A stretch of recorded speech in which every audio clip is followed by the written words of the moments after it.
இறைவா, நீயே அனைத்தும். அன்புடன் பிரம்ம ரிஷி அகத்திய மாமுனிவர் உரைத்த புதுமையான ரகசிய வாக்குகள் பாகம் 4. ஸ்ரீராம பக்த அனுமான் வழிபாடு ரகசியம். சித்தன் அருள் 1722. வணக்கம். இன்றைய நம்ம ஆழமான அலசலுக்கு உங்களை வரவேற்கிறோம். நீங்க எங்க கூட பகிர்ந்துகிட்ட ஒரு குறிப்பு ரொம்பவே சுவாரஸ்யமா இருந்துச்சு. இது சனி தோஷம் நீங்க அனுமான் வழிபாட்டு ரகசியம் அங்கிற தலைப்புல ஒரு குருநாதர் சொன்ன விளக்கத்தோட சில பகுதிகள். நிறைய பேர் சந்திக்கிற, சில பேர் கொஞ்சம் பயப்படுற விஷயம் இந்த சனி தோஷம். இதுக்கு நிறைய பரிகாரங்கள் இருந்தாலும் நீங்க கொடுத்த அந்த மூலம் அனுமான் வழிபாட்டுக்கும் இதுக்கும் ஒரு குறிப்பிட்ட ஒரு ரகசிய தொடர்பு சொல்லுது. அந்த தொடர்பு என்ன, அதுக்கு பின்னால என்ன இருக்குன்னு தெரிஞ்சுக்க நீங்க ஆர்வமா இருப்பீங்கன்னு நினைக்கிறேன். வாங்க இத பத்தி விரிவாக பார்ப்போம். ஆமா. நீங்க சொன்ன மாதிரி சனி தோஷம் பத்தின கவலைகளும் பரிகாரங்களும் நம்ம சமூகத்துல ரொம்ப ஆழமா இருக்கு. பல வழிபாட்டு முறைகள், ஜோதிட ஆலோசனைகள்லாம் இருக்கு. ஆனா இந்த குறிப்பு மத்த பரிகாரங்கள் மாதிரி இல்லாம ஹனுமான் வழிபாட்டுக்கும் சனி தோஷத்துக்கும் உள்ள அந்த இணைப்புக்கு ஒரு ஒரு தனித்துவமான புராண காலத்து அல்லது ஆன்மீக காரணத்தை சொல்லுது. ஒரு குருநாதர் வெளிப்படுத்தின ரகசியம் அப்படின்னு சொல்றதால இதுக்குள்ள என்ன இருக்குன்னு ஆராயறது நல்லா இருக்கும். இது மத்த விளக்கங்கள்ல இருந்து எப்படி மாறுபடுதுன்னு பார்க்கலாம். இந்த மூலத்தோட ஆரம்பமே கொஞ்சம் யோசிக்க வைக்குது. மனுஷங்க ஏன் கஷ்டப்படுறாங்கன்னே தெரியாம தவிக்கிறாங்களாம். குருநாதரோட வார்த்தைகள்லி சொன்னா, அறிந்தும் கூட இதனால்தான் அப்பனே எவையென்றும் புரியாமல் மனிதன் தவித்துக் கொண்டிருக்கின்றான். இது ஒரு பொதுவான மனுஷ நிலைமைய சொல்ற மாதிரி இருக்கு. ஆனா இதுக்கப்புறம் தெய்வீக அவதாரங்களான ராமர், சீத்தை மாதிரி ஆட்களை கூட கிரகங்களோட தாக்கத்தால, குறிப்பா சனியோட தாக்கத்தால கஷ்டப்பட சூழல் இருந்துச்சாம். இது கேட்க கொஞ்சம் ஆச்சரியமா இருக்குல்ல. தெய்வங்களே கஷ்டப்பட்டாங்கன்னா நீங்க சொல்றது சரிதான். இந்த நம்பிக்கை அமைப்புல பாத்தீங்கன்னா கிரகங்களோட தாக்கம், அதுலயும் சனியோட தாக்கம் ரொம்ப வலிமையானதா கருதப்படுது. சனிய நீதி தேவன், கர்ம வினைக்கு ஏற்ற மாதிரி பலன் கொடுக்கறவர்னு சொல்வாங்க. அதனால அவரோட பார்வை காலத்திலயோ தசை காலத்திலயோ சில கஷ்டங்கள் வரலாங்கிறது ஒரு பொதுவான நம்பிக்கை. ஆனா ராமர், சீதை மாதிரி தெய்வ அவதாரங்களே விதிவிலக்கு இல்லைன்னு இந்த மூலம் சொல்றது சனியோட அந்த தவிர்க்க முடியாத சக்திய, அதோட வீரியத்தை அழுத்தமா சொல்றதுக்காக இருக்கலாம். அதாவது சனி பகவானோட செல்வாக்கு எவ்வளவு பறந்ததுன்னு அந்த குருநாதர் விளக்க முயற்சி பண்றார். ராமாயண காலத்திலேயே இந்த கிரகத்தாக்கம் ஒரு விஷயமா இருந்திருக்குன்னு இது காட்டுது. இது அந்த பிரச்சனையின் தீவிரத்தை நமக்கு உணர்த்துது. சரி, அப்ப இவ்வளவு வலிமையான சனியோட தாக்கத்துல இருந்து தப்பிக்க என்ன வழி? இங்குதான் ஹனுமானோட முக்கியத்துவம் வருது இல்லையா? இந்த மூலத்துல சொல்றபடி ராமர் சீதைய சனியோட கடுமையிலிருந்து காப்பாத்த ஹனுமான் ஒரு அசாதாரணமான வேலையை செஞ்சிருக்கார். ஆமா, அவர் நேரடியா சனி கிரகத்துக்கே போனாருன்னு மூலம் சொல்லுது. இது கேட்கவே பிரம்மாண்டமா இருக்கு. அந்த வரிகளை பாருங்க. நிச்சயம் அறிந்தும் கூட பின் அனுமான் அப்பனே. பின் சனி கிரகத்தின் அருகிலிருந்து அப்பனே அதன் கதிர்களை பெற்று வந்து அப்பனே நிச்சயம் ராமனையும் சீதாதேவியையும் காப்பாற்றினானப்பா. இது ஏதோ சயின்ஸ் ஃபிக்ஷன் மாதிரி இருக்குல்ல. சனி கிரகத்துக்கு போய் அதோட கதிர்களை வாங்கிட்டு வர்றது, இந்த கதிர்களை பெற்று வருதல்ங்கிறது எப்படி புரிஞ்சுக்கிறது? இது உண்மையிலேயே ஒரு வித்தியாசமான விளக்கம்தான். கதிர்களை பெற்று வருதல்ங்கிறத நேரடி அர்த்தத்துல பாக்கிறத விட அதோட குறியீட்டு அர்த்தம் அல்லது ஆன்மீக அர்த்தத்தை புரிஞ்சுக்க முயற்சி பண்ணலாம். இந்த மூலம் தொடர்ந்து என்ன சொல்லுதுன்னு பாருங்க. சனி பகவான் கிட்ட இருந்து வர்ற அந்த சக்தி வாய்ந்த, சில சமயம் கஷ்டம் தர்ற கதிர்வீச்சுகளை இல்லனா தாக்கங்களை ஹனுமான் தன்மேல ஏத்துக்கிட்டார் அல்லது தன்னுள் அடக்கி கட்டுப்படுத்தினார்னு அர்த்தம் கொள்ளலாம். மூலம் தெளிவா சொல்லுது, சனி பகவானின் முழு கதிர்வீச்சுகளை அனுமான் தன்னுள் அடக்கி வைத்திருப்பதால், அதாவது சனியோட அந்த எதிர்மறை சக்திகளை தடுக்கிற ஒரு கேடயமா ஹனுமான் செயல்பட்டார்னு இந்த விளக்கம் சொல்லுது. மேலும் ஹனுமான் ஒரு சிரஞ்சீவி, அதாவது எப்பவும் இருக்கிறவர். அதனால அன்னைக்கே அவர் தன்னுள் அடக்கின அந்த சக்தி இன்னைக்கும் அவர்கிட்ட இருக்குன்னு இந்த குருநாதரோட விளக்கம் நம்புது.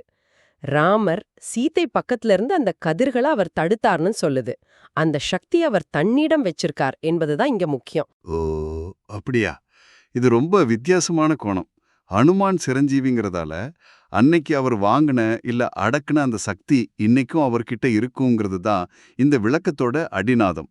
அப்போ இன்னைக்கு நாம சந்திக்கிற சனிதோஷ பிரச்சனைகளுக்கும் அனுமான் வழிபாட்டுக்கும் உள்ள தொடர்பை இந்த மூலம் எப்படி விளக்குது? அந்த பழைய சம்பவத்துக்கும் இன்னைய வழிபாட்டு முறைக்கும் என்ன பாலம்? மிகச் சரியான கேள்வி கேட்டீங்க. அந்த பாலத்தை தான் இந்த மூலம் ரகசியம்னு சொல்லுது. ஹனுமான் அன்னைக்கு சனியோட கதிர்களை தன்னுள் அடக்கி ராமர் சீதைய காப்பாத்தினாரே, அந்த சக்தி அவர் சிரஞ்சீவிங்கிறதால இன்னைக்கும் அவர்கிட்ட இருக்கு. அதனால சனி தோஷத்தாலேயோ இல்ல சனியோட தாக்கத்தாலேயோ கஷ்டப்படுறவங்க ஹனுமான அழுகி வழிபடும்போது அவர்கிட்ட இருக்கிற அந்த பாதுகாப்பு சக்தியோட பலனை அடைய முடியுங்கிறது தான் இந்த மூலத்தோட மைய கருத்து. குருநாதர் சொல்றதா மூலம் சொல்லுது பாருங்க. அவனிடத்தில் சென்றால் கூட கதிர்கள் அதிகமாக இருக்கும் பொழுது அப்பனே மனிதர்களின் பிரச்சனைகள் தீர்கின்றது என்பேன் அப்பனே. அதாவது ஹனுமான் சந்நிதியில் இருக்கிற அந்த தெய்வீக ஆற்றல் சனி பகவானால வர்ற கஷ்டங்களை தீர்க்க சக்தி கொண்டது. அந்த ஆற்றலை, அந்த கதிர்வீச்சுகளை நாம ஹனுமான் கிட்ட இருந்து வாங்கிக்கணுங்கிறது தான் இங்க சொல்ற வழிமுறை. சனீஸ்வரனால் ஏற்பட்ட கஷ்டங்களிலிருந்து விடுபட அனுமன் வழிபாடு செய்து அனுமனிடமிருந்து நாம் கதிர்வீச்சுகளை பெற்றுக்கொள்ள வேண்டும் என்று குருநாதர் ரகசியத்தை கூறியுள்ளன்கிற வரி இதை தெளிவா சொல்லுது. இது ஒரு மாதிரி ஆற்றல் பரிமாற்றம் மாதிரி, இல்லனா ஒரு பாதுகாப்பு வளையத்துக்குள்ள வர்ற மாதிரி ஒரு கான்செப்ட். புரிஞ்சது. அதாவது ஹனுமான் ஒரு பாதுகாப்பு கவசம் மாதிரி செயல்படுறார். அவர்கிட்ட அந்த சக்தி நிரந்தரமா இருக்கு. அவரை வணங்கிறது மூலமா நாமளும் அந்த பாதுகாப்பை வாங்கிக்கிறோம். இதுதான் குருநாதர் சொன்ன ரகசியம்னு சொல்றாங்க. இது ஒரு சுவாரஸ்யமான நம்பிக்கை தான். சரி, இந்த சக்தியை வாங்கிக்கிறதுக்கு இல்ல இந்த வழிபாட்டை செய்யறதுக்கு குருநாதர் ஏதாவது குறிப்பிட்ட வழிமுறைகள் சொல்லியிருக்காரா?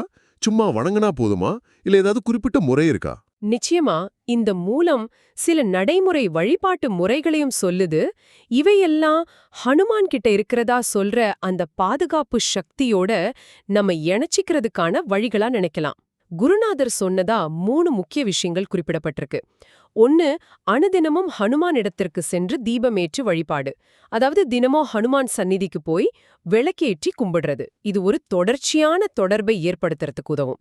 தீபமேத்துறது இருட்ட போக்கி ஒளி தர்ற மாதிரி கஷ்டங்களை நீக்கி நல்லது கொண்டு வருங்கிற நம்பிக்கை. 2வது, இயலாதவர்களுக்கு தான தர்மங்கள் செய்து வர வேண்டும்.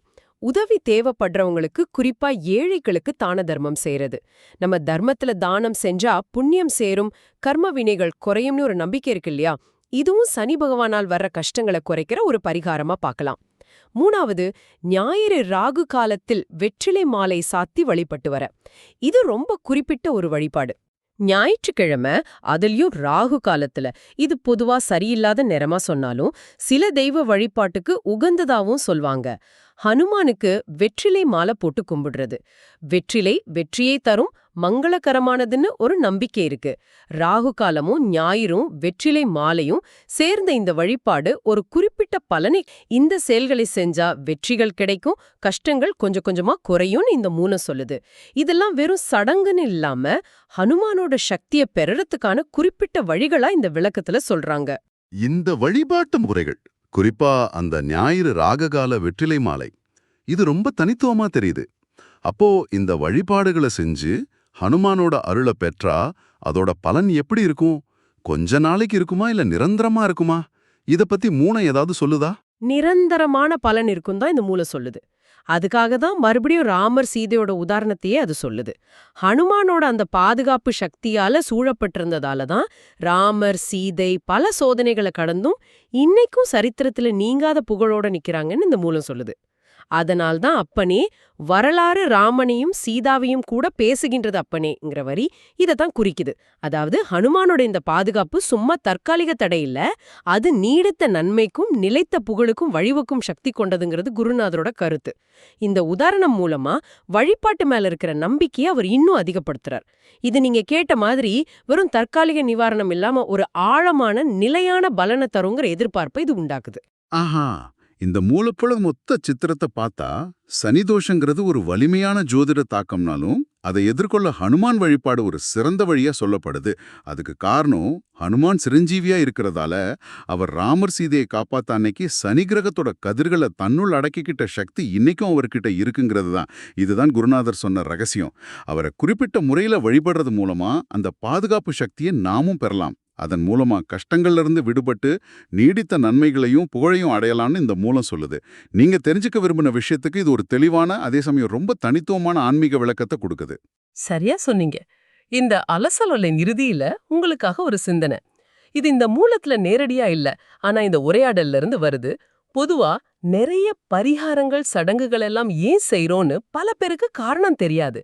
ஆனா இந்த மூலம் பாருங்க, ஹனுமான் வழிபாட்டுக்கு பின்னால இப்படி ஒரு குறிப்பிட்ட புராண இல்லனா ஆன்மீக விளக்கத்தை, ஒரு ரகசியத்தை சொல்லுது. இது மாதிரி ஒரு விளக்கத்தை, ஒரு செயலுக்கான ஏன்ங்கிற காரணத்தை தெரிஞ்சுக்கிறது ஒருத்தரோட நம்பிக்கையையும் அந்த சடங்கு செய்யற விதத்தையும் எப்படி பாதிக்கலாம்னு நினைக்கிறீங்க? சும்மா ஒரு பழக்கமாவோ இல்ல கடமைக்காகவோ செய்யறதுக்கும் அதுக்கு பின்னாடி இப்படி ஒரு ஆழமான அர்த்தம் இருக்குன்னு உணர்ந்து செய்யறதுக்கும் என்ன வித்தியாசம் இருக்கும்? இத அந்த வழிபாட்டோட உங்க தனிப்பட்ட தொடர்பை ஆழப்படுத்த உதவுமா, இல்ல இது வெறும் ஒரு சுவாரஸ்யமான கதையா மட்டும் இருக்குமா? இத நீங்க கொஞ்சம் யோசிச்சு பார்க்கலாம். ரொம்ப அருமையான கேள்வி. ஒரு செயலோட பின்னணியை தெரிஞ்சுக்கிறது நிச்சயமா அது மேல நமக்கு இருக்கிற அணுகுமுறையை மாற்றும். இந்த ஆழமான அலசல்ல எங்களோடு இணைஞ்சிருந்ததுக்கு ரொம்ப நன்றி. நீங்க பகிர்ந்துகிட்ட இந்த மூலத்தோட தனித்துவமான கோணத்தை ஆராய்ஞ்சது எங்களுக்கும் ஒரு புதிய அனுபவமா இருந்துச்சு. மீண்டும் வேறொரு அலசல்ல சந்திப்போம். ஓம் அன்னை ஸ்ரீ லோபாமுத்ரா உடனுரை தந்தை அகத்திய மாமுனிவர் திருவடிகளில் சமர்ப்பணம். சர்வம் சிவார்ப்பணம்.